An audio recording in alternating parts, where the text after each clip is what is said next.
সুপ্রিয় শিক্ষার্থী, সবাইকে আমন্ত্রণ জানাচ্ছি দ্বিতীয় পর্বে। আমরা প্রথম পর্বে জেনেছি একটা রাজনৈতিক দল থেকে একাধিক প্রার্থী থাকলে কিভাবে একাধিক প্রার্থী থেকে বেছে একজন প্রার্থী নির্ধারণ করা হয়, সেটা আমরা মার্কিন যুক্তরাষ্ট্রের নির্বাচন ব্যবস্থা পর্ব 1-এ জেনেছি।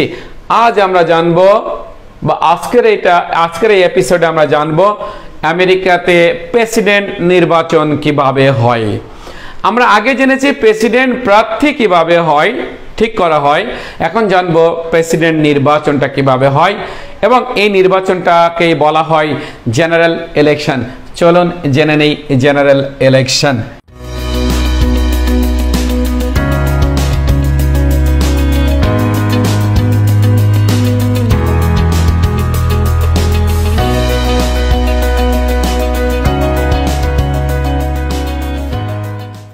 জেনারেল ইলেকশন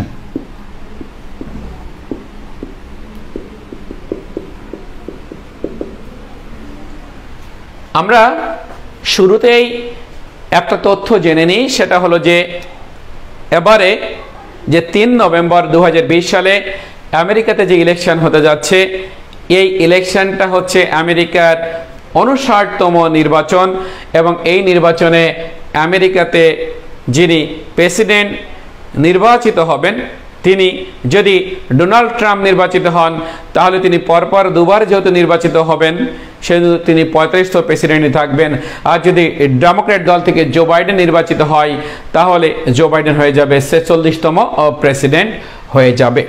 এবারের নির্বাচনটা খুবই তাৎপর্যপূর্ণ নির্বাচন এবং এই নির্বাচনটা হচ্ছে 59তম নির্বাচন। আমরা জানি নির্বাচনটা হয় মার্কিন যুক্তরাষ্ট্রে নভেম্বর মাসে নির্বাচনটা হয়। অর্থাৎ বলা আছে যেটা যে একজন প্রেসিডেন্টের মেয়াদকালের শেষ বছরের আগের বছরের নভেম্বর মাসের প্রথম সোমবারের পরের মঙ্গলবার ইলেকশনটা হবে। অর্থাৎ আমরা যদি ডোনাল্ড ট্রাম্পের কথা যদি বলি, তার মেয়াদের শেষ বছর হচ্ছে 2021, শেষ বছরের আগের বছর মানে 2020, শেষ বছরের আগের বছরের নভেম্বর মাসের প্রথম সোমবারের পরের মঙ্গলবার নির্বাচনটা হবে। পরের মঙ্গলবার নির্বাচন হবে। এ কারণে এবারের মার্কিন ইলেকশন হচ্ছে 3 নভেম্বর 2020 সালের 3 নভেম্বর ইলেকশনটা হচ্ছে। এই নির্বাচন প্রেসিডেন্ট নির্বাচনের জন্য যে ভোট ব্যবস্থা, এটাকে বলা হচ্ছে ইলেকট্রাল কলেজ। লক্ষ্য রাখবো আমরা যে হোয়াট ইজ ইলেকট্রাল কলেজ সেটা আমরা আগে জেনে নিই। ইলেকট্রাল কলেজ কি? ইলেকট্রাল কলেজের মাধ্যমেই মূলত কি করা হয়? প্রেসিডেন্ট নির্বাচন করা হয়। Electoral college or electoral vote,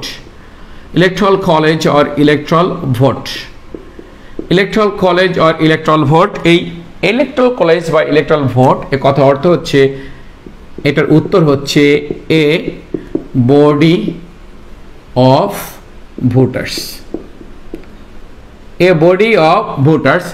অর্থাৎ ভোটারদের নিয়ে গঠিত একটা নির্বাচনী যে বডি, সেই বডিকেই বলা হচ্ছে ইলেকট্রাল কলেজ।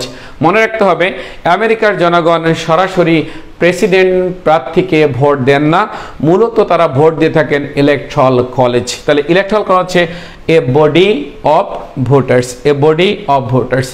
মার্কিন যুক্তরাষ্ট্রের নির্বাচন ব্যবস্থায় বলা আছে যে আমেরিকাতে টোটাল ইলেকট্রাল কলেজ হচ্ছে 538টি। আমেরিকাতে টোটাল ইলেকট্রাল কলেজ হচ্ছে 538টি এবং এই 538-এর অর্ধেক হচ্ছে 269 প্লাস 1, দ্যাট মিনস 270। যে রাজনৈতিক দল 270টি ইলেকট্রাল কলেজ পাবে, সেই রাজনৈতিক দল থেকেই প্রেসিডেন্ট পদে প্রাইমারি ইলেকশনের মাধ্যমে যাকে নমিনেশন দেওয়া হয়েছিল তিনিই মূলত প্রেসিডেন্ট হয়ে যাবেন। নির্বাচন ব্যবস্থায় আরও বলা হয়েছে একটা ইলেকট্রাল কলেজ প্রতিষ্ঠা করা হবে আমেরিকার অঙ্গরাজ্যের এমন একটি জায়গার মধ্যে, যে জায়গাতে লোকজনের বসতি রয়েছে বা মানুষের বসতি রয়েছে 6 লাখ প্লাস। এই 6 লাখ মানুষের মানুষের বসতি রয়েছে যেখানে, সেখানেই করতে হবে একটা ইলেকট্রাল কলেজ প্রতিষ্ঠা করতে হবে। 6 লাখের বিষয়টা কেমন আসলো? 6 লাখের বিষয়টা এমন আসছে, আপনি যদি আমেরিকার জনসংখ্যা 33 কোটি যদি ধরে নেন, এই 33 কোটিকে ভাগ করতে হবে 538টি ইলেকট্রাল কলেজ দিয়ে, এতে করে এর রেজাল্ট হবে 6 লাখ। 6 লাখ প্লাস হবে, 6 লাখ প্লাস হবে। এই জন্য বলা আছে একটা অঙ্গরাজ্যের ভিতরে এমন জায়গায় ইলেকট্রাল কলেজ প্রতিষ্ঠা করতে হবে যে জায়গার মধ্যে 6 লাখ মানুষের বসবাস রয়েছে। আমরা যদি দেখি, এটা আমরা ধরে নিচ্ছি এটি একটি মার্কিন যুক্তরাষ্ট্রের রাজ্য এবং এই রাজ্যের নাম আমরা ধরে নিচ্ছি ক্যালিফোর্নিয়া। এই রাজ্যটির নাম আমরা ধরে নিচ্ছি ক্যালিফোর্নিয়া। অপরদিকে আমরা আরেকটি রাজ্য ধরে নিই, যে রাজ্যটির নাম আমরা ধরে নিব সাউথ ডাকোটা। যে রাজ্যটির নাম আমরা ধরে নিব সাউথ ডাকোটা, সাউথ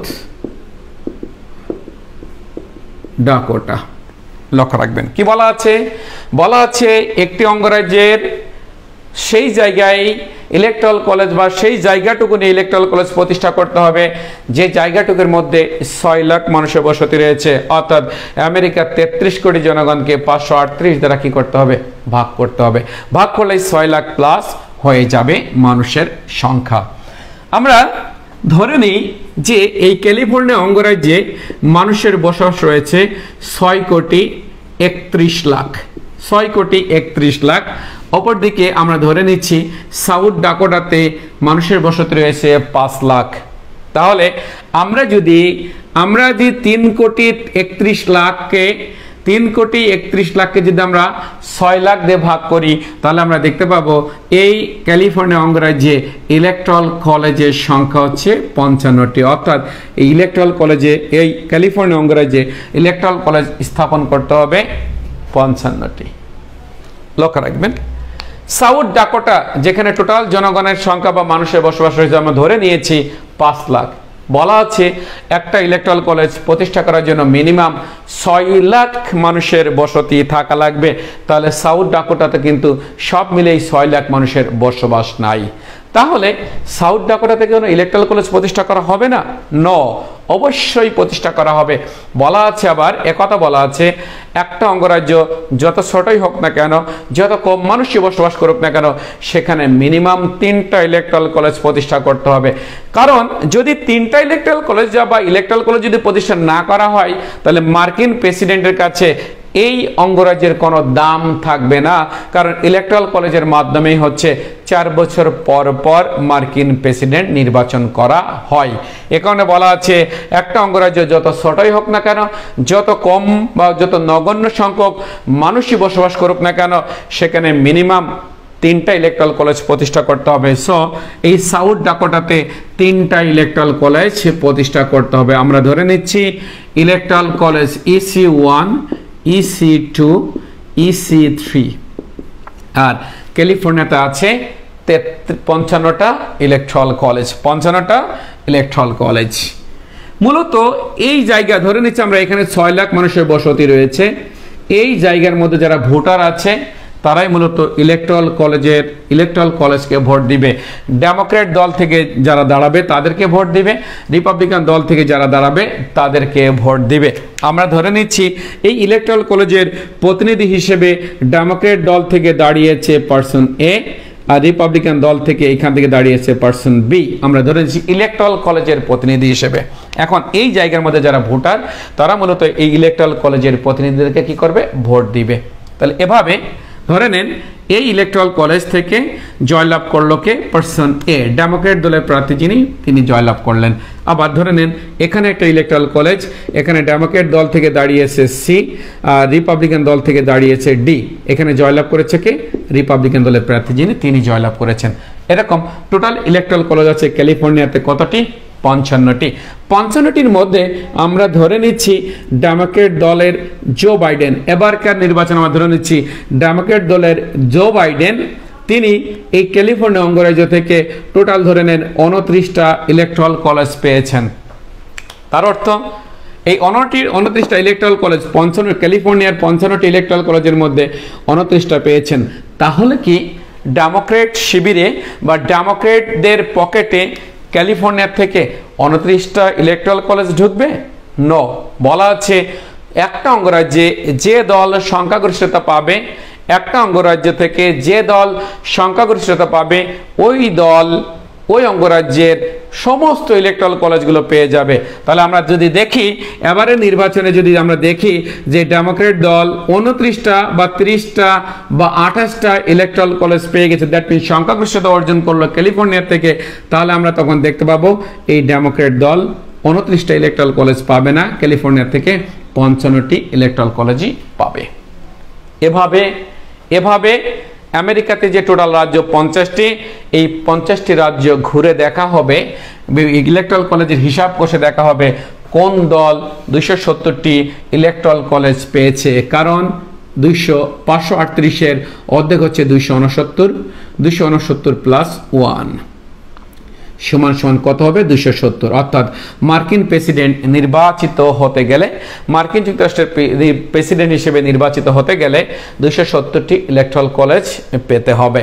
আমরা দেখতে পেলাম, যদি আমরা দেখি যে এই 50টি অঙ্গরাজ্য ঘুরে যদি দেখা গেল যে এই 538টি ইলেকট্রাল কলেজের মধ্যে এবারে নির্বাচনে যদি আমরা দেখি যে ডেমোক্রেট প্রার্থী জো বাইডেন 270টি পেয়েছেন, কিংবা রিপাবলিকান প্রার্থী ডোনাল্ড ট্রাম্প 270টি ইলেকট্রাল কলেজ পেয়েছেন, তাহলে তিনি মার্কিন যুক্তরাষ্ট্রের প্রেসিডেন্ট নির্বাচিত হয়ে যাবেন। এটাই মূলত হচ্ছে মার্কিন যুক্তরাষ্ট্রের জেনারেল নির্বাচন ব্যবস্থা বা জেনারেল ইলেকশন সিস্টেম। এই জন্য আমরা অনেক সময় দেখতে পাই পপুলার ভোট, অর্থাৎ একজন প্রার্থী কম ভোট পেয়েও ইলেকট্রাল কলেজে এগিয়ে থাকার মাধ্যমে ওই প্রার্থী মার্কিন যুক্তরাষ্ট্রের প্রেসিডেন্ট হয়ে যান। তাহলে মূল কথা দাঁড়ালো কি? দাঁড়ালো ইলেকট্রাল কলেজ কয়টি? 538টি। এবং বলা হলো একটা অঙ্গরাজ্য থেকে যে দল ইলেকট্রাল কলেজ বেশি পাবে ওই অঙ্গরাজ্যে শুধু যতগুলোতে জয়লাভ করেছে ততগুলোই পেয়ে যাবেন না। সংখ্যাগরিষ্ঠতা অর্জন করা মানেই ওই অঙ্গরাজ্যে যতটি ইলেকট্রাল কলেজ ছিল ততটি ইলেকট্রাল কলেজের মালিক হয়ে যাবে ওই রাজনৈতিক দলটি। ঠিক এভাবেই মার্কিন যুক্তরাষ্ট্রের প্রেসিডেন্ট নির্বাচন হয়। আর এ কারণে বলা হয় মার্কিন প্রেসিডেন্ট নির্বাচনে জনগণ কখনোই প্রেসিডেন্ট প্রার্থীকে সরাসরি ভোট দেয় না, মূলত তারা ভোট দিয়ে নির্বাচিত করে ইলেকট্রাল কলেজের প্রতিনিধিদেরকে। আর ইলেকট্রাল কলেজের প্রতিনিধিদেরকে নির্বাচিত করার মাধ্যমেই তারা জনগণ পরোক্ষভাবে মার্কিন প্রেসিডেন্ট নির্বাচন করে থাকে। আমাদের এখন তাকিয়ে থাকতে হবে 3 নভেম্বরের দিকে কোন প্রেসিডেন্ট প্রার্থী? ডোনাল্ড ট্রাম্প, যিনি শ্বেতাঙ্গদের প্রতিনিধি, না যিনি লিবারেল চিন্তা ভাবনা করেন ডেমোক্রেট প্রার্থী যিনি বারাক ওবামার অনুসারী জো বাইডেন, তিনি 270টি ইলেকট্রাল কলেজ এনশিওর করে। আমরা চাই মানবতার বিজয়, আমরা চাই সত্যের বিজয়, আমরা চাই নির্যাতিত নিপীড়নের উপর আর যাতে নির্যাতন না হয় সেটার পক্ষে আমরা চাই। আমরা বাংলাদেশ, আমরাও তাকিয়ে আছি আমেরিকা নির্বাচনের দিকে। আগামী নির্বাচনে যেটা 3 তারিখ হতে আছে, সেই নির্বাচনে জয়লাভ ছিনিয়ে আনতে পারে ডোনাল্ড ট্রাম্প নাকি জো বাইডেন, তার উপরেও অনেক কিছু নির্ভর করছে। কারণ এই বর্ণবাদ বিরোধী আন্দোলন, আমাদের জিএসপি চীনের সাথে এবং রাশিয়ার সাথে মার্কিন যুক্তরাষ্ট্রের যে উত্তেজনা আমরা দেখতে পাই, রোহিঙ্গা ইস্যুতে যে মার্কিন যুক্তরাষ্ট্রের অবস্থান তা কতটুকু, এবং ইরান ইস্যুতে আমেরিকার যে ভূমিকা তা কতটুকু ভূমিকা কোন প্রার্থী সফলভাবে পালন করতে পারেন সেদিকে আমরা তাকিয়ে থাকবো। আমরা প্রত্যাশা করছি যারা লিবারেল, যারা যুদ্ধবাজ না, যারা যুদ্ধপ্রিয় না, যারা মূলত আলাপ আলোচনা, ডেমোক্রেসি, কূটনীতিকে প্রাধান্য দেওয়ার মাধ্যমেই বৈশ্বিক কোনো সংকট সমাধান করতে চাই, আমরা ঠিক তাদের পক্ষে। সবাই ভালো থাকবেন। মার্কিন যুক্তরাষ্ট্রের নির্বাচনের দিকে আপনারা যেভাবে খেয়াল রেখেছেন, আপনারা যেভাবে নজর রেখেছেন, আমিও ঠিক একইভাবে নজর রেখেছি। আমরা নজর রাখতে চাই এবং দেখা যাক কি হয়। সবাইকে শুভেচ্ছা জানিয়ে আমার চ্যানেলকে সাবস্ক্রাইব করার আমন্ত্রণ জানিয়ে শেষ করছি। সবাই ভালো থাকবেন। আল্লাহ হাফিজ।